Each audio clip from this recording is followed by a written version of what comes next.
Assalamualaikum warahmatullahi wabarakatuh. Perkenalkan, nama saya Nazkia Tahta Nabila dengan NPM 2401051053. Saya dari Prodi D3 Perpajakan Universitas Lampung, yang dimana saya akan menjelaskan materi yang ada pada mata kuliah ekonomi makro yang berjudul Uang dan Bank. Nah, seperti pada judul yang tertera, di sini saya akan menjelaskan dua materi utama, yaitu uang dan bank. Kita langsung saja masuk ke materi uang. Uang merupakan segala sesuatu atau benda yang diterima oleh masyarakat sebagai alat perantara untuk mengadakan tukar-menukar atau perdagangan. Dalam definisi ini, kata diterima berarti disepakati masyarakat sebagai alat perantara dalam kegiatan tukar-menukar. Agar masyarakat menerima dan menyetujui penggunaan sesuatu benda sebagai uang, benda itu haruslah memenuhi beberapa kriteria atau syarat sebagai berikut. Yang pertama, diterima umum. Yang kedua, nilainya tidak mengalami perubahan dari waktu ke waktu. Yang ketiga, mudah dibawa. Yang keempat, mudah disimpan tanpa mengurangi nilainya. Yang kelima, tahan lama. Yang keenam, jumlahnya tidak berlebihan. Dan yang terakhir, terdiri atas berbagai nilai nominal uang. Kemudian, berikutnya ada fungsi uang. Yang pertama, sebagai alat perantara untuk tukar-menukar. Uang berfungsi sebagai media pertukaran yang menggantikan sistem barter. Dengan uang, orang bisa membeli barang atau jasa tanpa harus menukar barang secara langsung. Ini membuat transaksi menjadi lebih mudah dan efisien karena uang diterima secara umum. Yang kedua, sebagai alat satuan hitung. Uang digunakan sebagai satuan pengukur nilai dari suatu barang atau jasa. Misalnya, ketika kita menyebut harga sebuah buku Rp50.000, maka itu menunjukkan nilai ekonomisnya. Fungsi ini membantu membandingkan nilai antar barang dan membuat perencanaan keuangan lebih jelas. Yang ketiga, ada sebagai ukuran pembayaran masa depan. Uang bisa digunakan untuk membayar utang atau kewajiban di masa mendatang. Misalnya, dalam transaksi kredit atau cicilan, uang dijadikan acuan nominal pembayaran yang harus dibayarkan sesuai waktu yang disepakati. Yang keempat, ada sebagai alat penyimpan kekayaan. Uang bisa disimpan untuk mengamankan nilai kekayaan seseorang dan digunakan kapan saja saat dibutuhkan. Namun, daya simpan ini bisa terpengaruh oleh inflasi, atau nilai uang bisa menurun jika harga-harga naik secara umum. Selanjutnya ada peranan uang. Peranan uang yang pertama yaitu memfasilitasi pembagian kerja dan spesialisasi. Dalam masyarakat modern, proses produksi tidak lagi dilakukan oleh satu orang dari awal hingga akhir. Uang memungkinkan adanya pembagian kerja, di mana setiap individu atau kelompok bisa fokus pada tugas tertentu yang sesuai dengan keahlian mereka. Misalnya, seorang petani hanya fokus menanam, sedangkan pengolah dan pedagang masing-masing punya perannya sendiri. Uang sebagai alat transaksi membuat sistem ini berjalan lancar karena semua pihak bisa saling membeli hasil kerja satu sama lain. Peranan uang yang kedua yaitu alat perantara pertukaran.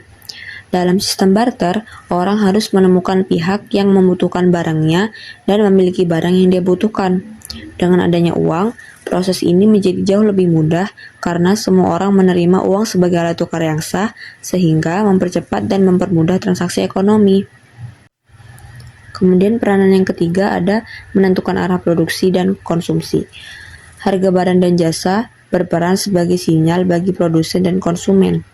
Ketika harga suatu barang naik, konsumen mungkin mengurangi pembelian dan beralih ke barang yang lebih murah. Sebaliknya, produsen melihat kenaikan harga sebagai peluang untuk meningkatkan produksi. Maka, uang melalui harga mengarahkan bagaimana sumber daya digunakan dalam proses ekonomi. Dan peranan uang yang terakhir yaitu pengendali inflasi atau deflasi. Dalam sistem ekonomi berbasis uang, jumlah uang yang beredar bisa memengaruhi tingkat inflasi atau deflasi. Pemerintah dan bank sentral dapat mengatur jumlah uang untuk menjaga kestabilan harga. Hal ini sulit dilakukan dalam sistem barter karena tidak ada ukuran pasti terhadap nilai barang, sehingga fluktuasi harga lebih sulit dikendalikan. Materi yang kedua yaitu bank. Menurut UU nomor 10 tahun 1998, bank adalah badan usaha yang menghimpun dana dari masyarakat dalam bentuk simpanan dan menyalurkannya kepada masyarakat dalam bentuk kredit dan atau bentuk-bentuk lainnya dalam rangka meningkatkan taraf hidup rakyat banyak. Atau dalam pengertian lain, bank adalah lembaga keuangan yang berfungsi sebagai perantara keuangan antara pihak yang memiliki kelebihan dana atau penabung dan pihak yang membutuhkan dana atau peminjam. Bank menghimpun dana dari masyarakat dalam bentuk simpanan seperti tabungan, giro, dan deposito dan menyalurkannya kembali dalam bentuk kredit atau pinjaman. Kemudian ada fungsi utama bank. Di sini terdapat dua fungsi utama bank. Yang pertama ada sebagai penghimpun dana dari masyarakat. Bank mengumpulkan dana dari masyarakat luas dalam bentuk simpanan, yaitu yang pertama ada tabungan. Tabungan ini merupakan simpanan yang bisa diambil kapan saja, cocok untuk kebutuhan sehari-hari. Yang kedua ada giro. Giro merupakan simpanan dalam bentuk rekening koran. Biasanya digunakan oleh perusahaan atau pembisnis karena fleksibel dan bisa menggunakan cek atau bilet giro. Yang ketiga ada deposito. Deposito merupakan simpanan berjangka dengan bunga lebih tinggi, hanya bisa diambil sesuai jangka waktu tertentu. Kemudian fungsi utama bank yang kedua yaitu sebagai penyalur dana atau memberi kredit.